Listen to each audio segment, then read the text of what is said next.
ایک مرتبہ آپ رحمۃ اللہ تعالی علیہ نے اپنی زوجہ محترمہ سے جہاد کرنے کے لیے اجازت طلب کی. سبحان اللہ.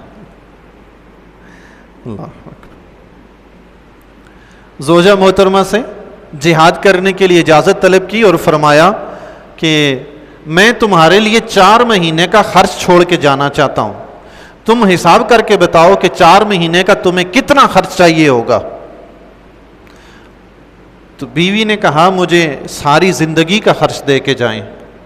تو حضرت حاتم اسم رضی اللہ تعالیٰ نے فرمایا میں تمہاری زندگی کا مالک تو نہیں ہوں, مجھے کیا پتا کہ تمہاری زندگی کتنی ہے, تمہاری عمر میرے قبضے میں نہیں ہے. تو آپ کی بیوی نے بڑا خوبصورت سا جواب دیا, اللہ والوں کے پاس جو ہوتی ہیں وہ بھی اللہ والیاں ہوتی ہیں. سبحان اللہ. اللہ والے کے گھر میں اللہ والی ہی کوئی آ سکتی ہے. سبحان.